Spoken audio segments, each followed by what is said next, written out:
she put a drink on it and spilt the drink all over the thing. And they were quite a rich family. It was like, oh, it's only a cheap poxy speaker kind of thing. And I was like, wow, something's going to have to change here. So that's when I started making contracts. I've luckily covered every single cancellation. But the way some of them have been done, like this year, I've thought, no, that's really, really bad. So you have to protect yourself and you have to stand your ground a lot against chances. People will try and take the piss. If I turn up to any gig, I'm getting full payment. I'm not willing to negotiate on that. In a village, I won't name the village, they caught wind that I was playing in a pub about 2 miles away. Yeah. And then said, oh yeah, we don't want you on the Friday because you're going to take all our customers next weekend at the gig. And that's the reason why they cancelled me. Singers, do you take deposits, and how much of a deposit should you take?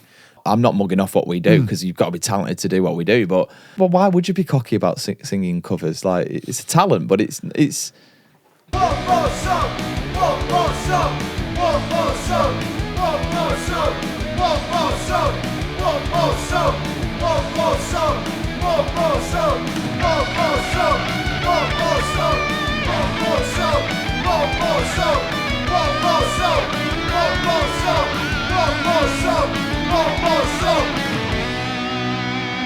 Hello, welcome to the One More Songcast. We've been massively treated today. As you can see, we're in a completely different environment to what you've seen us in. And we're in the Red Bridge podcast studio today in Bolton. So we've got multi-cameras, we've got fantastic lighting, all this stuff. We've been treated today, so a bit of a treat for the viewer as well at home. So it's been a while since we've done a podcast, hasn't it? I've been doing my songwriting bits. Obviously, you have as well. We've obviously been building our own studio as well. So we're a bit out of the game in terms of actually sitting down and recording. We've just been doing the backlog of all of our old episodes that we've not edited yet. So it's good to be back. It is good to be back in the studio. You know, the editing process sometimes, as much as it's kind of been nice to have a break and focus on the gigging, or, you know, like you said, getting your songs ready. If you haven't listened to that yet, it came out Friday. Yeah, happy days. Almost at 1,000 streams. Almost at 1,000 streams, dead early. I told you you'd learn from my mistakes. Yeah. Right, so Luke, how is everything with the release? I mean, we did the live stream just before it on Thursday, but how has everything been? What have you found, like, releasing music? It's been manic. It's been so many ups and downs in the sort of 72 hours of releasing this song. Like, but when I can look back on it now, I think, oh, it's been brilliant. Really, you know, I've got a bit of radio play. People have been reacting to my song, and honestly, the messages have been absolutely fantastic. People sharing it on the stories, playing it in the car, on the TVs, and it's been cool. I think people generally are enjoying it, which has been good. But obviously, there's been some ups and downs on the way because you're learning about Spotify for artists and all that, and constantly monitoring your streams has been I was about to ask that. Like, as soon as you get Spotify for artists, that single's gone live. Every little moment you get, you're like, how many streams am I on? How many streams am I on now? And you go a minute, and it's not even updated a minute later, and you're like, what about now? Yeah. It's so consuming. Well, I told you about this, didn't I? My streams crashed and went to almost zero, and I was having a meltdown. I was like, oh, my streams have gone. Oh my God, and all this. And then it came back in the end. Apparently that was perfectly normal, but I've got quite an addictive personality, so monitoring streams for me is not healthy. Not healthy at all. But it's been good, and just keep pushing it now. I went on a little radio show last night. That was a fun experience. It was a bit like Phoenix Nights, to be fair. It was a proper Charlie FM style, you know, but it was a good laugh, to be fair. How are you getting on with all your songwriting bits? I know you're in the studio soon, aren't you? So. Yeah, well, Defined by are in the studio in August. So we're in the process, me and Mike are in the process of writing one. There is going to be a bit of a shuffle round with the band. Abby's unfortunately leaving, and so at some point is Luke as well. So we are going to have a shift around in the lineup there.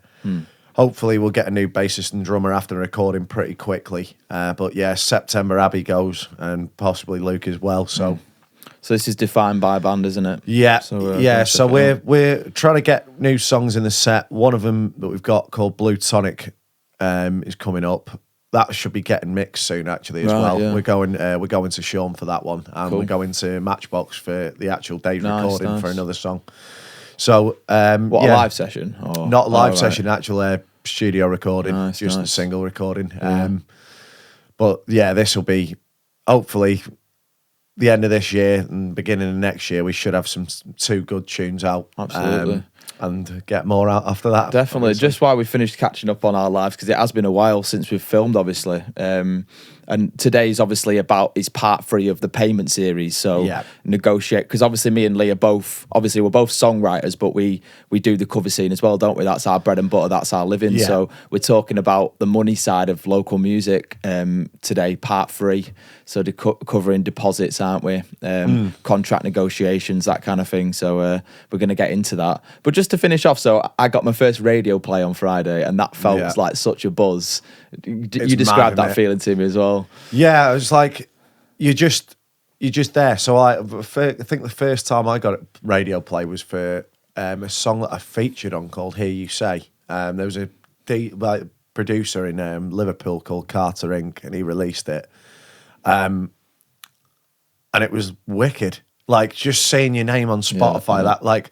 Oh, here's a song with a local lad, Lee Edgerton, and producer Carter Inc. And it was just like, what the hell? This is absolutely mad. This is absolute madness. Like, I'm on radio. What's going on here? And then you get on an interview as well. And even that's a bit surreal. Someone's actually interested in my music here. I'm guessing this is all the same sort of feeling you found. It sounds like I don't know whether I'm almost too excited at stuff like this because obviously it's all very new to me. I've been in music for 5-6 years, but this side of it is like completely different for me. But yeah, I was absolutely buzzing about it, mate. Yeah, absolutely made up just to hear your tune like be recognised almost as well. It's because you don't know what people's reception is going to be, do you, when you bring it out? So it was good. It felt like DJ gave you a nice little footnote afterwards as well, didn't she? Days, yeah. Can't wait to see what's next. So let's get working on next ones, eh? But, certainly. Yeah. Right. Anyway, so we're into the payment series today. So it has been a while. So we were kind of trying to remember where we got up to, aren't we? With this. But today we're going to be talking about like contracts and taking deposits. So obviously we're talking about the cover scene here. Obviously the original scene is very different, but obviously making a living from cover singing in pubs, weddings, functions. I think, should we go through contracts first? Yeah, I think that would probably be a good place to start because it kind of leads on to the deposit side. So like most of the time you're going to do a booking agreement or some sort of contract when if you're going on cruise ships or you get booked for holiday parks or you get booked with an agent, that's generally when you do it. But when you have to set them up for yourself, I generally do them for private parties. I have decided any new venue now, any new pub, I will be doing an agreement and taking a deposit because things have happened this year that I've been very lucky that hadn't happened to me. For the first few years of me doing this. So I think there's a few things that we really need to consider in this. So first of all, gear protection. Like I was doing a gig yesterday, obviously the England match is on. I'm having to leave my gear up between sets while the game's going on, and England have scored in the last minute. And of course I come back and look at my pedal board and the power supply isn't pretty serious. What everyone does that thing with the England games where they launch the pints. I don't know if they've done it like intentionally or whether they've just raised their arms and it's spilt, but because I wasn't in the pub at that point. We had to watch it outside because all the tables were booked. It's just, I think there needs to be that consideration. What was your experience of that? Because you've had one really recently, haven't you? Oh, well, yeah. I mean, obviously we're on contracts and putting gear protection in your contracts, but it's also worth mentioning that we do both have like music insurance, don't we? So I remember one time, this was a couple of years ago, somebody fell into my I used to have a floor monitor rather than in ears, and they fell into the floor monitor and like crushed it all in, like, you know, the grill, the heavy mesh, like the grill. So obviously there's not much you can do in that situation in terms of like, you can't, obviously if someone's polite they'll offer to cover it for you, but I just had to go from a music insurance and get it repaired, and it got repaired like within a couple of days. So that was good. In terms of private parties, it's very hard to put something like that in a pub contract, isn't it? But for private parties, I do state now in the contract, and again this is after getting burnt a few times, that any damage to my gear will have to be covered. I remember a particular situation where I started to do contracts. Is I did a gig during COVID for this family, and this woman started putting her drink on my speaker. I used to have like a column array speaker, not a obviously. So obviously you can then put it on the bass bin at the bottom. Yeah. She put a drink on it and spilt the drink all over the thing. And they were quite a rich family. It was like, oh, it's only a cheap poxy speaker kind of thing. And I was like, wow, something's going to have to change here. So that's when I started making contracts, because like you've got no cover, you're just going to say, oh, shut up kind of thing. Do you get what I mean? So you need something in place. But it's actually hard if someone breaches that contract. What actually happens? I think we've spoke about this in previous ones. If someone breaches that contract, they've signed it. I guess is it then small claims? Is it that kind of thing? Yeah, you could do.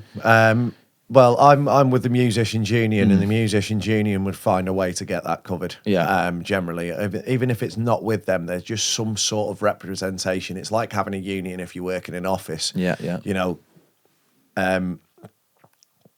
if you were going through a dispute at work, you'd need someone to back you up, so you didn't feel like you were going into a meeting on your own. And obviously, yeah, you can go down the HR route, but if they're on the side with the manager, then you are on your own. So you need some sort of representation. So I would probably go through them.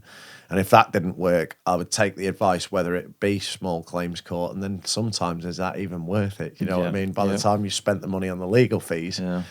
It's hard because we're a little small singular body, in the sense of like we're one person. We're not a big corporate business. No. Like we're just one person, self-employed, trying to go about their work. So it's very hard, isn't it? Like in terms of contracts and things happening to you on the job. I wish there was a little bit more information about that for us as musicians. To be honest, Yeah, I think people don't take into account that the gear that we take around is thousands of pounds. Oh, yeah. So it might only be a little speaker to you, and you're just putting your drink there. But if that speaker gets wet, it's knackered. Yeah. Like if it's not knackered straight away, over time it's gonna there's gonna be effects on it. I feel like people will be screaming at us like, well, public liability insurance, and that does cover you for quite a bit, but I haven't actually had to take it into action. And sometimes with insurances, you don't actually know until shit hits the fan what you actually covered for, do you? If that makes sense. I mean, you can go fully, like you can go full cover on it. But, I've got to mention this in the contract section, right? Because I'm constantly adding to my contracts, like adding information to it due to circumstances where I've been stung, if that makes sense. And I told you about this. It was probably about 2 months ago now. I had the worst gig I've ever had in the 5 years. And I put in the contract, please provide me with adequate space. You know, if the weather's not very good, then I need to be, especially at house parties and stuff like that. Yeah. Summer garden parties, I think for musicians like me and you, are just, it sounds great, doesn't it? A summer garden party, you're playing tunes to people, but obviously we live in England. We don't live in Australia, do we, or whatever? It's going to rain in the summer. So I remember setting up at this gig. Remember that period of time? I think it was like end of May, where it was really windy. Yeah. It was like ridiculously windy. Well, I turned up at this house party, great big house, and I had to tie my speakers to like, they had like a big like fish pond thing, but with a big wooden like surround. I had to tie because my speaker was going so wild. I had to proper tie it to something. And then lo and behold, oh no, it's fine. We'll give you an inside space if it rains. We'll all chip in. We'll all help you out. We'll all help you get your gear inside as quick as possible. It starts raining. Everyone just runs inside. And I knew I should have set up inside. It's absolutely tipping it down. Thankfully, I have my dad on hand with me a lot of the time, which is really useful for them situations. But nobody helped. People were actually laughing at me. Like, can you imagine? Like laughing at me. Wouldn't provide any inside space for me or anything. I ended up going in this really small space, and I've got people going around me trying to get in the fridge whilst I'm crammed into this little, like, no planning whatsoever. No. I feel like, just as a message to people, love playing at people's house parties, but just plan your parties properly. Like, you know. I mean, if you can see the gear that we take to gigs and you booked us from seeing us at a gig, then you need to sort of accommodate, like, I mean, your speakers are 15-inch speakers. They're not small things. Oh, God, no. And, like, just ask, are you going to be bringing the same speakers to my house? Yeah, right, great. How much space do you need? Sometimes, if we really have to, we'll come round and, like, size it up for you to tell you where's best to put us. Should probably getting do that people's more, way. to be fair, but especially if you asked, oh, do you want to come round and have a look? Or even send pictures of the space and that kind of thing. I think people, and I get it to a degree, like, because it's not their expertise, but I think people go, oh, I'd love a singer, but don't actually think of the logistics of it. Yeah. Like, I get some people will be more flexible than others. They might have a smaller speaker. They might play to backing tracks, so they don't have the guitars and the pedal boards and all that, and that's fine. But I don't, like we've said before, I don't go to anybody. I don't go through agencies. People know what they're getting when they book me because they come to me. So maybe just consider, like, I don't want to sound like an arsehole here, but maybe just consider what my space is like and what I bring to the gig. Because at the end of the day, right, the worse our space is, the worse we're going to perform as well. Exactly, yeah. Because the worse it's going to sound. well, you may as well be on a ukulele doing George Foreman Formby songs, sorry. Not George Foreman. Foreman. George Foreman songs. Yeah, he makes grills and he sings tunes. Just stood there in the corner a of a boxer grill as well. doing cheese toasties. That's what his first song is. I made a cheese toastie on my cheese grill. toasty song. No, I think like, again, I'm lucky I've only got 8-inch speakers. I can downsize pretty easily. You know, if I have to go to one speaker, I'll just get there and work it out. But I'd rather have it where someone's got a definite space for me. Right, sorry, this isn't big, but this is the only place I can put you. Right, we'll just do that. Absolutely. Super. No problem. But just like, if you're going to give me like 5 yards, it's just you and a guitar. That's what I get a lot of the time. It's just you and a guitar, isn't it? No, it's not. No. If you want to hear me, I'm going to need a PA system, a microphone. I mean, if you want to book Lee for an unplugged session, then that, I mean, I'm sure you would do that. I will absolutely do that. But that is very different to the experience you get when you actually see you live with all your pedals, with obviously amplification. So it's, definitely depends what you want as well. But it's one of them, and I get that it's difficult for people that aren't in music to understand, but I think just a little bit more communication on both sides, and you're going to get what you paid for at the end of the day. Yeah, certainly. The one we're coming on to as well is about deposits. Like, so do you call it a deposit or do you call it a booking fee? Because I know two people will say this, or put deposit non-refundable. Under any circumstances, it's like them covered. You've booked that date and you're paying to book that date out. I think it has to be a deposit, because when I hear the words booking fee, I think that's an additional charge on top of the fee, whereas that's not what a deposit is. A deposit is where, let's say you charge £200 for a gig and you have a £60 deposit, well then you've got £140 remaining to pay. Yeah. But what it is, it's non-refundable, because too many times you get people, you know, we're as all musicians are, we're in demand, and let's say somebody tries to book you on a Wednesday, cancels you on a Wednesday and the gig's on the Friday, you're left with nothing. Yeah. And even still, if they cancel, you're still left with, you know, you're still losing that, say we were talking about the £200, £140, but you've still got that £60 to cover you. Yeah. Because, you know, it's like, otherwise you're losing money on the job. Like, and it's not fair, is it? Like, no, it's not. And like, I don't think people really consider that. I can see sort of sometimes, like, I can get it. Like, you know, Flash Floods had a cancellation at a bar I go to quite a lot, and it was just, they just had a shocking time. Yeah. They've had bands on since, and it seems to have picked up again now. I've been back since, it seemed fine. But they were just going through a really bad time, tried to hang on as long as possible, which I get. It was a bit crappy timing, but, you know, things happen. But some of the excuses I've had for cancelling last minute are ridiculous, right? In a village, I won't name the village, they caught wind that I was playing in a pub about 2 miles away. Yeah. And then said, oh yeah, we don't want you on the Friday because you're going to take all our customers next weekend at the gig. And that's the reason why they cancelled me.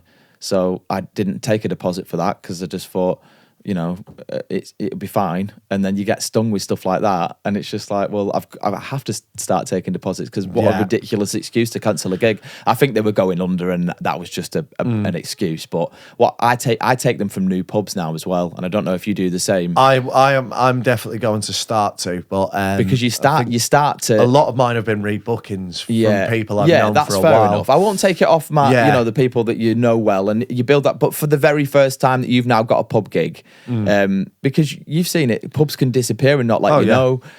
So for the first time, I say that's absolutely fine, but I do take a deposit for the first gig, you know, and that'll be knocked off your total at the end. And you start to sense who's serious about booking you then, because some people, I'll get back to you, and then you don't hear from them again, and it's like, well, that's dodgy from the start then, isn't it? So you know, they don't. Most pubs will pay it. Yeah, absolutely. You know, it'll be, you know, you can't even call it 15% up front or 20% up front. That's the difference. But like, I think I saw a little Facebook forum on it, on Northwest Bands, like, singers, do you take deposits and how much of a deposit should you take?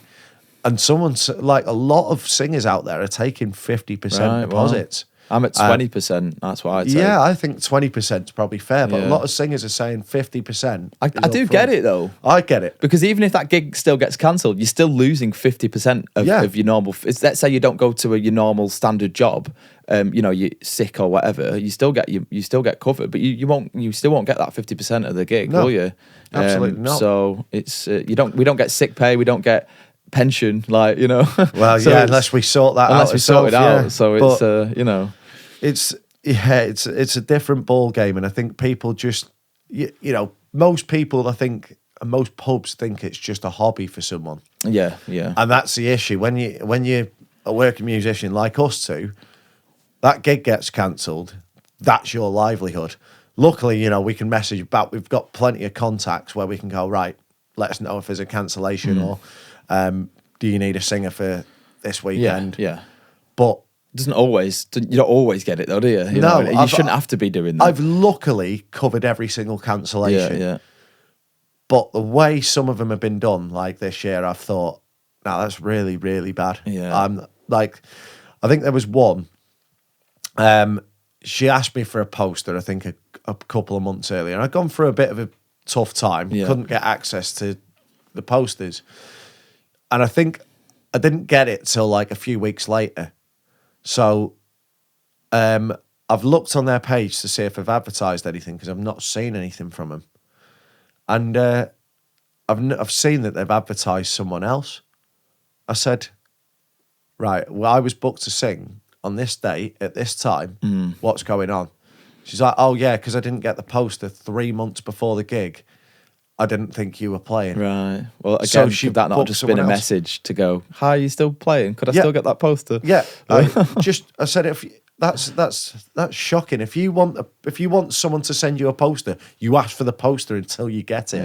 Yeah. You can't just cancel it without telling it. I hate that feeling that you get when you go on your phone, you're just about to advertise the gig for the weekend and it's somebody else playing at the same time as you, and you're like, oh no, what's going on here? Yeah. And you're just like, you know, you're just praying it's not your fault. That's happened way too many times, to be fair, than it should.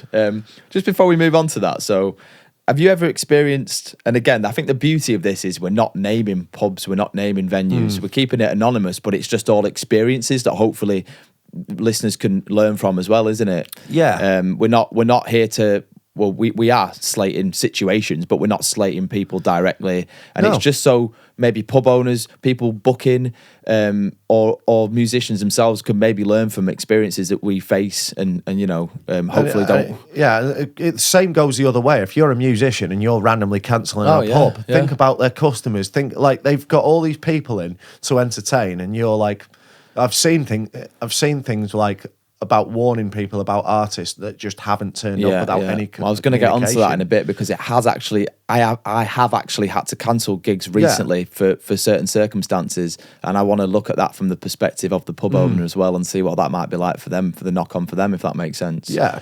Where was I going with this now? Okay, so a pub recently, the gig did end up going ahead, but you know when you turn up to a gig and there's absolutely nobody in the pub, right? It has happened to me a couple of times, not many, but it has happened. You get there, you start to set up and no one's in here. Just the bar manager stood behind going, oh, it's not very busy today, is it? You can get off if you want, mate. You know, all right, okay. Well, are you going to cover a bit of my fee then? No, but you can get off, you know, if you want to get to another gig or something. Well, no, mate. What other gig am I going to get to now? Yeah. So what's your opinion on that? Obviously, I know what your opinion is, but absolutely not. If I turn up to that gig, I'm getting full pay. Right. Yeah, that's the way I'm working it. So I have had a venue a few years ago, and I think I'll tell you the venue off camera, Right. where he has done that to someone, and he did it to a young lad. He was a 16-year-old lad, and said, it's too quiet. Like, I don't expect you to perform to no one, and then just didn't pay him. Yeah. And the young lad's inexperienced. He's not taking the payment. I tried it with me, and I said, no. If I start playing, people might walk in. Yeah. So like, I tried it that way, and you could see him itching to not pay. Right. Well, I remember Chris Healy telling me about this. I'm sure you won't mind, because again, we're not naming venues or anything. And he said he was a bit like, well, yeah, that's fine. Do you want to pay me now, or should we see how it goes and pay me a little bit later? And he was like, no, we won't be paying you. And Chris was like, sorry, what? Kind of thing. But it's not that I get it from the bar owner's perspective, because that's not the right thing to do. But you, as a bar owner, you must be thinking, oh shit, there's nobody in here today, and I'm not selling anything, and I've got to pay this singer here. I get it, but there's ways about going. That's unfortunately, you've just got to cut your losses there. I think you can't just say you're not paying someone the day. Or do you negotiate? I know, obviously, you said you take full payment. Would you be happy to do a 50-50, for example, or not on the day of the gig? No, because by then you're fully accounted for. Like, even in the week of the gig, you've fully accounted for. Right, okay, I'm getting this much this weekend, and your bills are tailored. Your whole life is planned around this money that you're earning. So, we don't do it for them. Obviously, we do as an element for the money, but it's not the whole reason why we're doing it. We wouldn't go self-employed for this if we didn't enjoy it. Is what I'm trying to get at. But obviously, the money is your livelihood. Yeah. So you have to protect yourself, and you have to stand your ground a lot against chances. People will try and take the piss. Oh, yeah. And if I turn up to any gig, I'm getting full payment. I'm not willing to negotiate on that, because the whole of the next week or the next month has been built around what I'm earning. No, I get it. Each weekend. Would you? So if there is nobody in the pub, would you still be prepared to play? Yeah. But then if they say, you can get off, mate, but we'll cover your fee, would you leave, or would you kind of insist on playing and impressing the bar staff, or what would it be? I've done it where there was only 2 people, and those 2 people left at half time. Right. So recently I just started asking the bar staff, what songs do you want to hear? Yeah. And we just, like, literally, it was so fun. I was just playing. It was like literally like songs around the campfire. Okay, yeah. So, like, I'll just do the job. Like, it doesn't matter how many people are there, I'll do the job. If they're insistent, like, get yourself off, it's not worth it, you'll still get paid. Yeah. And they're insisting on that, then fair enough. Like, that's their choice. Yeah. But I always feel like if I do it when there's no one in here, then I'm doing the right thing when no one's watching, if you know what I mean. So the bar staff are then more likely to put in a word for you, because he's still gone out there and given it his best, regardless. No, I get you, yeah. Before we move on to deposits then, so another thing I've added to deposits recently is deposit refunds. Like because there's been times, again, as I'm learning and moving through, where I have refunded a deposit. I remember during COVID, and I wish I'd never done it, but they cancelled their party because they suspected somebody had COVID. Now, COVID was a bit of a weird time, and I just gave them the deposit back. Probably shouldn't have done that, because, again, it's not really my fault, and I've got to cover my ass a little bit, but it was a weird time for everybody. Yeah. No one was really working that much, so... I kind of get it. But also another time is people. So I sometimes, in rare circumstances, if they cancel in enough time. So say if something's come up, someone's had a baby and it's a wedding, and they had to cancel the wedding or something. They've say cancelled a month before, where I can find a replacement gig. I sometimes allow the option to move the deposit to another booking that they book for me, if it's within a certain time period. Yeah. And I think that's fair. Yeah. But I've also had it where someone will come out. So say like they've had to cancel a party. I've still got the deposit. They'll come out of the woodwork a year later. Hi, we gave you a deposit for a gig. Can we rebook you and take the deposit off? Now, to me, that doesn't seem necessarily fair. because a year's gone by, and you know it's kind of like, yeah, but that gig was cancelled, kind of thing. Yeah. What's your stance on that? I would say if they rebook within like, say, I don't know, within that calendar year, maybe, you know, if they move it back a week or so fine. Yeah. We're good. Things do come up, but you know, I'd say most deposits, there's not generally a good reason to cancel where it results in anything but you losing out. So I would always put it non-refundable, but if it's at my discretion, you know, say something's happened, I've seen something online about like a family death or whatever, and they're no longer having the party, yeah, I'm refunding that deposit straight away. Yeah. Like, just that's out of principle. You don't take the mick there. But if they're trying to rebook you for a party 2 years later, that deposit's like, let's face it, our fees would have gone up in that time. Yeah, that's not even Yeah. the same amount of deposit for this party. No, I get you. Yeah. Yeah. No. Well, I had somebody get back in touch with me 2 years after the initial booking to say, "Hi, we gave you a deposit for a party, and you know, what's the price with the deposit taken off and all this?" And I'm just like, it's almost like them people have got this hold on you forever. So if they cancel the feel party, like it, yeah. they feel like they've got a hold on you, like they can sort of get you whenever they want because they've put this deposit on you. And I think there has to be a cut off. So I have put in the contract, if you cancel, before 30 days before the party, you do have the option to move that, but it has to be within the calendar year, like you said. And I did that day that somebody tried to chase me up for a deposit 2 years ago, you know, where they cancelled on me. You know, I was the one that lost out there, kind of thing. And then because I've got this deposit off them now, they're chasing me down for something years ago. Do you get what I mean? Yeah. So there has to be that cut off. You got to think, if you put a deposit on a holiday and had to cancel it, like, you probably don't get that deposit back. Yeah. Ever, unless it was cancelled on their side due to an error on their side. But like, you don't get to rebook a holiday for the year later and that deposit carries over. So why should it carry over for us? No, I get you. Like, I don't get people's thinking. There's so many chances out there. Oh, yeah. I've been lucky enough not to really get involved with too many of them. Yeah. But there are so many people like chancing their arm to see about getting stuff out of you. And it's like, no. Like, are you doing this to your local plumber or whatever? Like, honestly. Probably, yeah.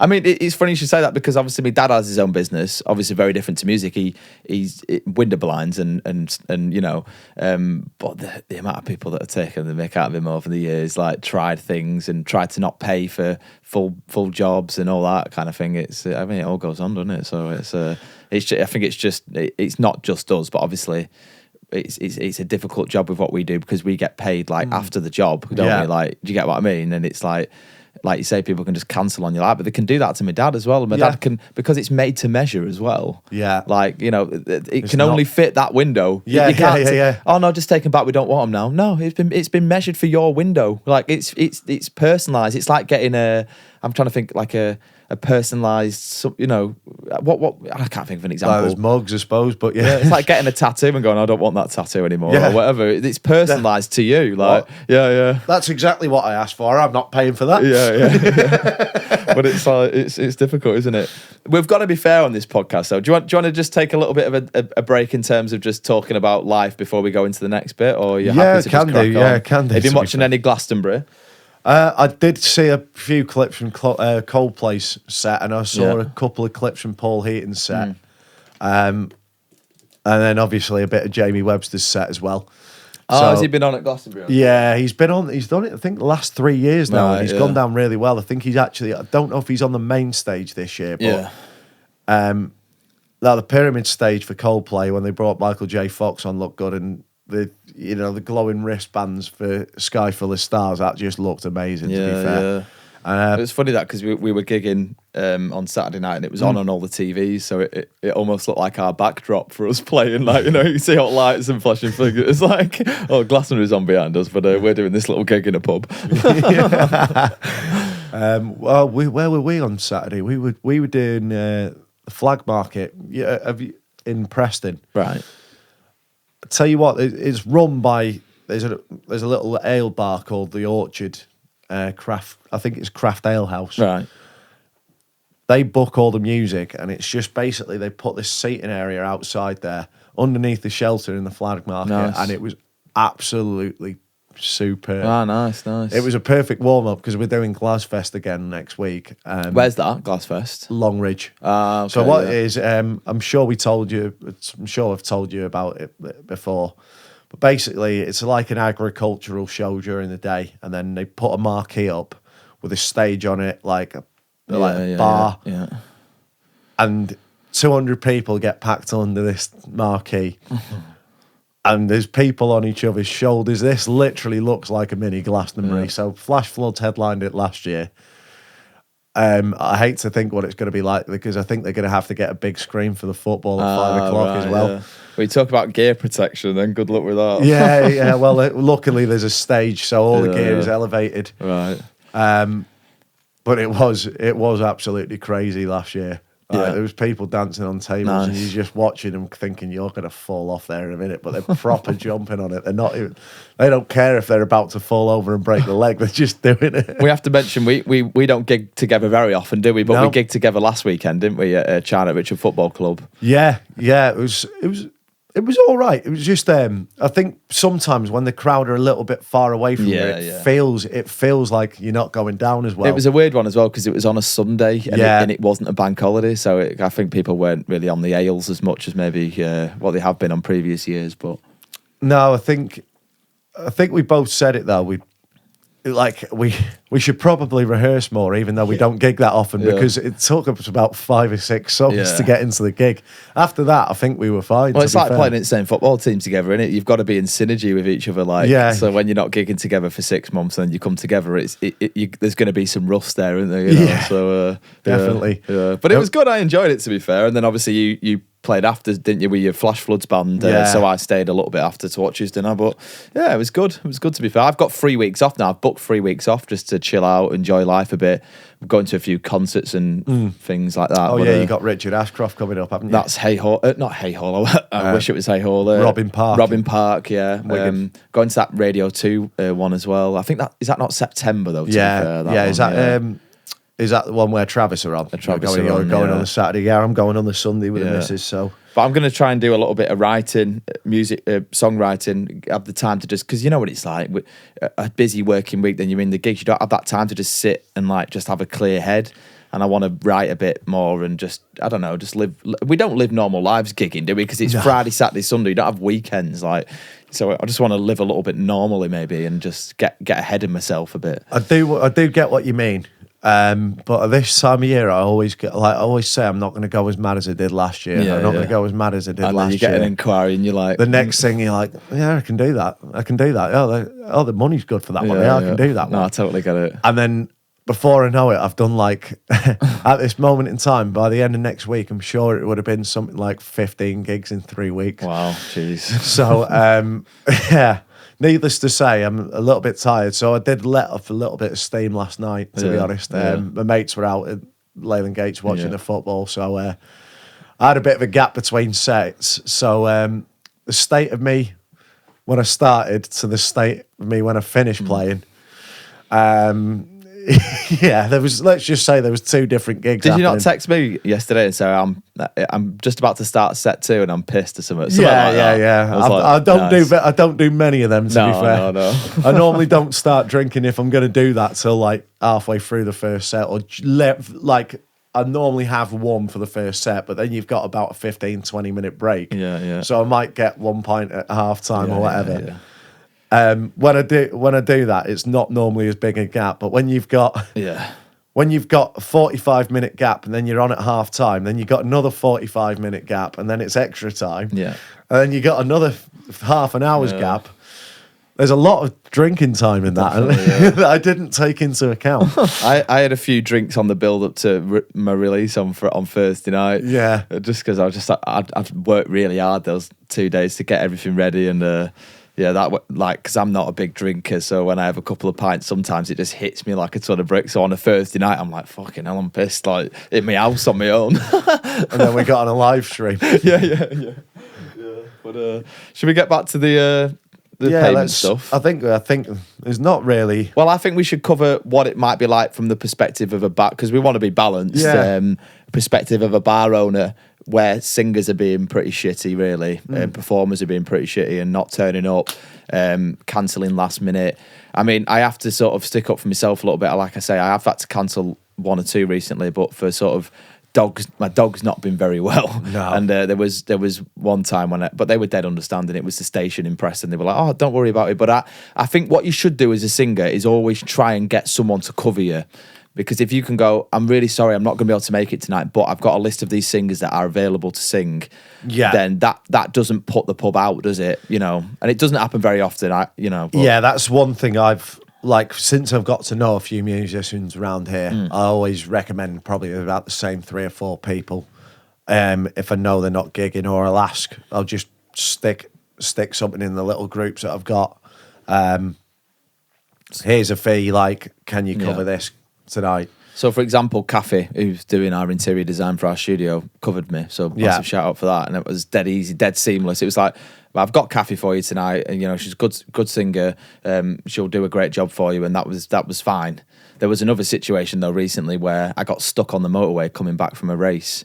And honestly, I was stuck. I was about a mile away from home, and I was stuck on the motorway for 4 hours. And I'm just watching the time go down. And I'm like, it's okay. I can still get back. My dad will start setting up my gear for me. Yeah, it's all right. I'll still make it. I'm probably gonna have to push the gig back a little bit, but I'll still make it. I'm not making this gig here, am I? I was like, and I rang them up, and they weren't best pleased, to be fair. But it did get sorted out. But. Like, what am I supposed to... That is a freak situation. Yeah. I couldn't move on the motorway. Like, I can't fly. But, I did manage to cover them with a singer that night. So it worked out all right, I think. But I had to try really hard that night to get a singer because I couldn't find anybody. Yeah. I think you messaged me. I was booked. Yeah, I can't remember who else you said you'd messaged, but you're like, everyone's booked. Yeah, well, they will be though, won't they? That's the thing, Yeah, the chances are you're going to get someone that's always booked. Like, generally, I've kind of realised at the right time that, I've done it once where I've double booked myself, and like the singer's been, like the pub have got in touch with me. I've not put that one in the diary at the time, and it was like the Monday before or something. So I was like, luckily they had a few days to get someone, but I was messaging around everyone like, can anyone do a plug-in and play in Bolton like this? Like, I was so apologetic. I actually offered him a free gig, but I think now that they might not be continuing with it, unfortunately. Yeah. What, the pub or you? The pub. Oh. The pub might just like, I think because they're an independent as well, it was a bit tough for them, but I could imagine it from that point of view. Like, if you've double booked yourself, generally I've noticed like about 3 or 4 weeks. Oh God, I was meant to do that. Right. What we'll do is, can we do this time? If not, I'm going to find you another singer and make sure I get it covered. Yeah. Because it's not something I do a lot of. I probably had to do it twice before. It's just one of those sorts of things. From the perspective of a bar owner then, so say like you have to cancel last minute, but I know obviously people can make excuses of like me dog at me homework kind of excuses, but at the end of the day, like if you generally are in a emergency medical situation or you're stuck somewhere or whatever, how would you respond as a pub owner, or from the perspective of a pub owner, Obviously it would be immense frustration. They've advertised someone to be there, and now all of a sudden at the last minute they're not going to be there. So I can get it. I can get why you'd be annoyed. If there was prior communication and it was the first time it had happened for someone, then I think everyone does deserve a second chance. Yeah. However, if it's someone just hasn't turned up, not even considered what this other person, how the pub are going to be feeling, because they've all of a sudden planned for all these customers, done all this advertising for it. Most of them print posters off, which is costing them money in paper anyway, to print your name on a poster. It's, they've gone through all that trouble to accommodate you, factored in your fee, they've done all the financial calculations in their head, and now all of a sudden you just not turning up. Like they've got no chance to replace that. No, I get you. So for me, that's an instant right. So does He's that not actually coming here happen again. then? So someone just doesn't turn up to a gig, like just no communication, just, oh, where's the singer? Oh, Well, I'd imagine it would if it's happening the other way. Like you turn up and they're like, no. what would be the benefit of somebody doing that though? Because you've then alienated yourself from ever getting a gig there ever again if you do that. Yeah, So I think it's weird, isn't it? Some get a bit too big for the boots. Yeah. I think some people will do. You know, the game is entertainment. There has to be a little bit of arrogance in what we do. You know, to get Not up in and the go. cover scene though. But you've got to be arrogant enough to like control the crowd. Do you know what I mean? Yeah. But there are people out there that think they are God's gift. Yeah. Yeah, I've seen it. I don't see how, as a covers artist, though, you can think you're God's gift. Like we're singing other people's. Like, I'm not mugging off what we do because you've got to be talented to do what we do. But if you're an original artist, then you've got to have a bravado about it because that's the whole package of being a songwriter. In some ways, it depends what you are as a songwriter. But as a cover singer, I've always thought people have said it to me like, "Oh, you seem like but why would you be cocky about singing covers? Like, it's a talent, but it's." Yeah, I don't know. It's weird, isn't it? I've got this bit now, like where I'm starting to get involved with the crowd. That's fine. And That's I'll not just, arrogance. I'll take the mick out of them. Yeah, that's I'll fine, say yeah. things. Like where I know I can get away with it, I will say things to a crowd member, Yeah. like as if I'm having a beer with my mates and just having the banter. Yeah. And most places I'll get away with that. But some of the things I've said, I thought, how have I not been punched there? But that's different, though. That's different. I think the way it seems to have gone is the rougher the place, the more you can get away with. I swear. Yeah. But it's like some people wouldn't have that bravery to do that. So there's got to be a little bit of arrogance to do that sort of thing to try and get a laugh out of people, but also push it a little bit. But I can never imagine rocking up to a gig and going, "Oh yeah, I sing songs by Liam Gallagher and James, and I'm so cool." Like, it's just, I have seen a couple of people that do walk around like they're the dog's bollocks. I think sometimes function bands can be a bit like that. Like wedding function bands can be a bit cocky. I've always, in my experience, I've never really there's got. a bit of a pretentiousness about some of them. Like, I mean, that's quite a generalisation, but only from my experience, I've seen that. Yeah, I've seen a couple. Yeah, and DJs sometimes as well. The spin if you want to go faster, or scream if you want to go faster, kind of DJs. Yeah, there are a few of them about as well. Like, I know what you're saying as to why there shouldn't be any cockiness. But That's just my take on it. I think sometimes people get a better offer and then don't want to deal with the consequences of it. So this is why they don't turn up. They'd rather avoid the situation. A lot of us probably are we're quite a sensitive bunch, aren't we? Most singers. Yeah. And like, even though you're performing, you're putting your ego out there. Like, especially if you've only just started, your ego is everything to you because it's the only thing keeping you going. I know people could do that in every job, but I think as a singer, like you could be playing away, 100 people could tell you that you're brilliant, but some guy could just come up to you, mate, you're shit. Yeah, And it's just you'll like, remember that one. Like, what? You'll either be heartbroken or you'll want to smash his head in. If someone came and I don't know, you was I can't think of an example. You were doing any manual labour or something, and someone says you shit, you just be like, what? But because it's a singer and it's performance aspect, like it's a bit like. It feels like your soul's gone into it, doesn't it? So you're always on that fine line of you care about what people think all the time because you that's all part of it. And I don't think a lot of us like confrontation. Yeah. Like some of us will do it. We don't particularly like doing it.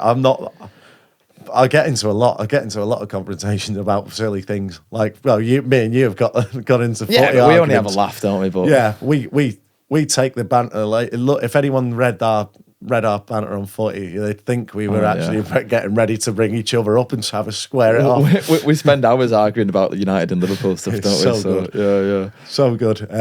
What was it the other day where you saying, I've got as many Premier League titles as Steven Gerrard or something? It's true though. And I said, what? You can't brag about that. I tell you what, I've lost less fights than Tyson Fury. Which is also true. It's also true. Oh, Must be have you allowed. though? I'm sure you've lost a couple or have you had 0 fights in your life? No, I've had a few when I was younger. And you've won all of them, have you? No. There you go then. So it's not true. I lost less than him though. Yeah. Right, yeah. Okay. I'm sure he's lost more than one. Yeah, maybe. No, honestly, I couldn't. I got into that many fights when I was like early years of high school. I couldn't tell you how many more won or lost. To There be you go honest. then. Ooh, you're hard showing off. But yeah, it's like I think like some people just don't want to deal with it. Yeah, The consequences that they've either got a better offer or don't want to do it. Yeah.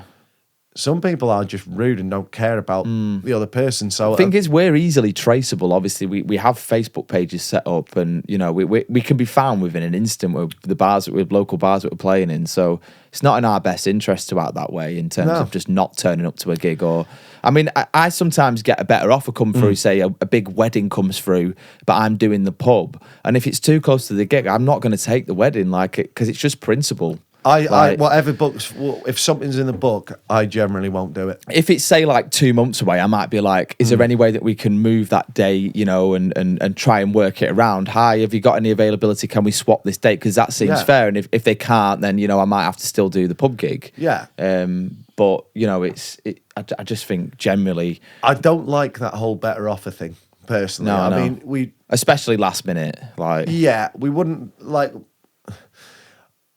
At times we've done it with flash floods, but there's always been months of notice. That's what I mean, regarding yeah. regarding it, and like saying like, can we move that date? I think one person got really arsey about it and said, "Oh, a booking's a booking." Yeah. Like, but I think we've done it twice. Well, there might have been a better offer, so we've just moved the date, and it was months and months in advance. Yeah. So you just go, right, okay, we can do that. Yeah. It's just. I think for me, it's just if you've booked something, you just take that booking as priority. And like if someone's asked me about the wedding, I just say I can't do it because I'd just rather not have that. Like, Yeah, I get you. Yeah. I don't think it looks good No. on your reputation. If you're doing it like, 12 months in advance or whatever, fair enough. But I think once it's a booking for me, it's a booking, really.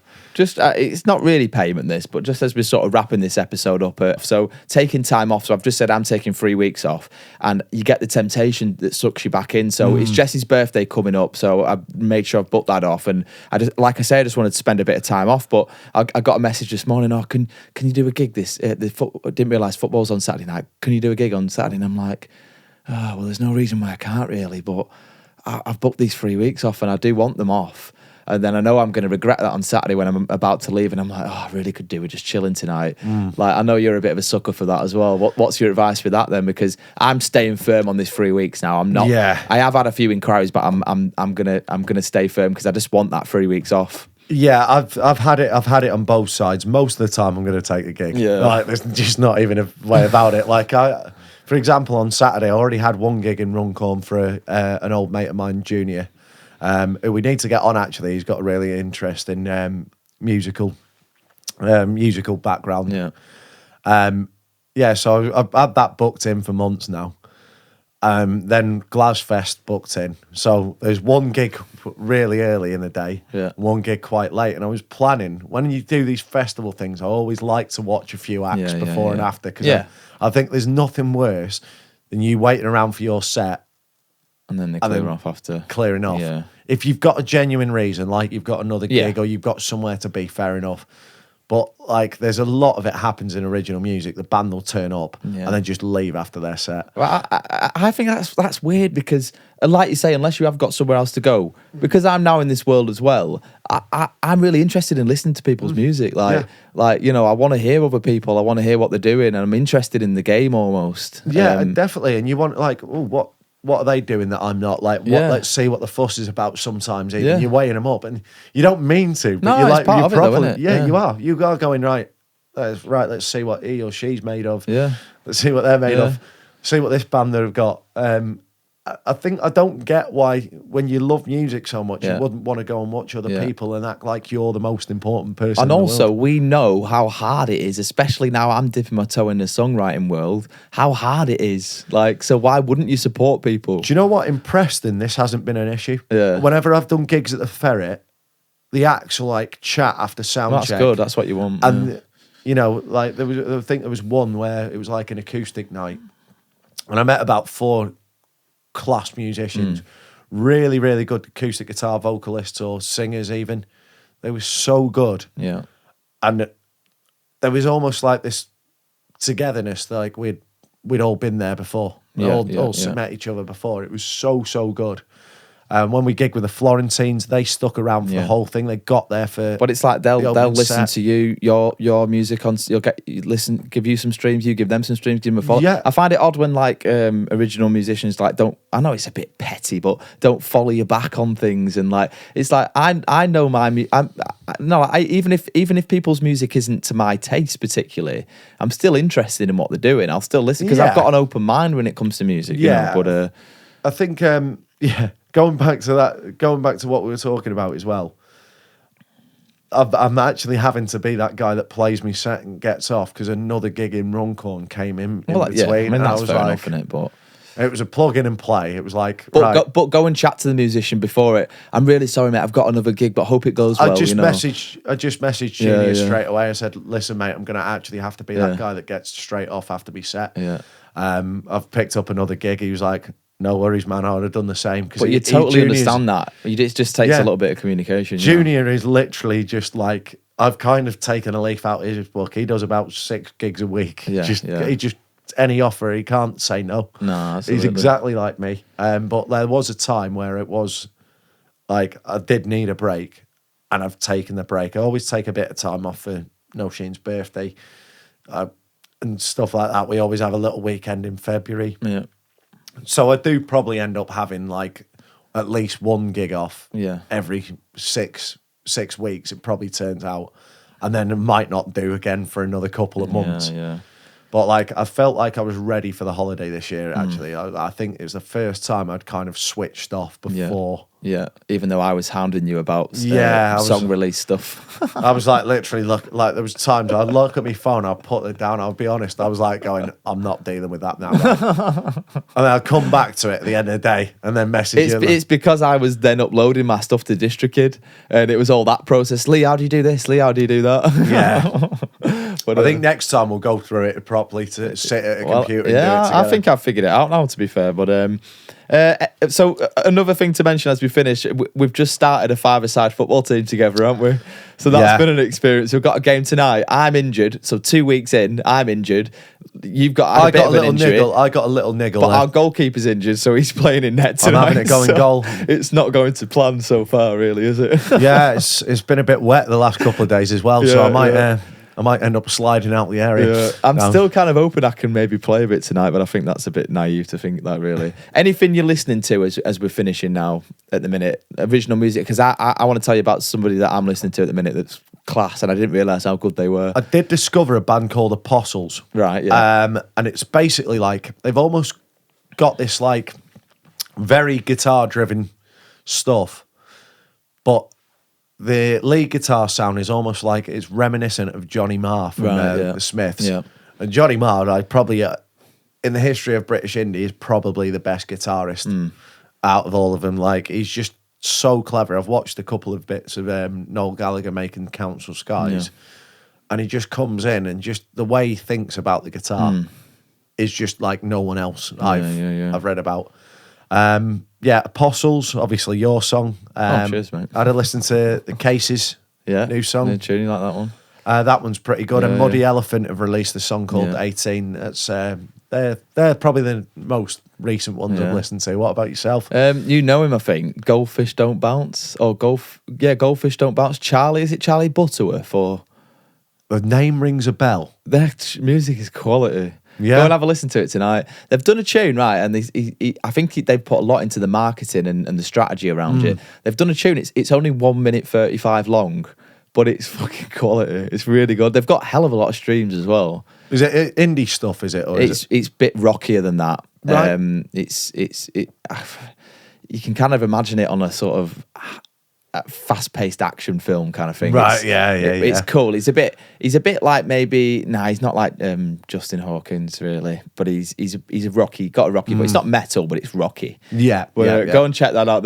He seems like a super cool guy as well. I want to get him on. So Goldfish Don't Bounce. Have a listen to them. Yeah. Yeah, Weird that's- name, but cool name, I guess. Also, we've forgotten to mention one of our regular listeners, actually, Liam Hillier. Oh, yeah. We're trying to get on as a guest. He's released a Right, song yeah, I'll go and recently check as that well. out. Yeah, nice. So he I- goes with Matchbox, I think, doesn't he? I think he does.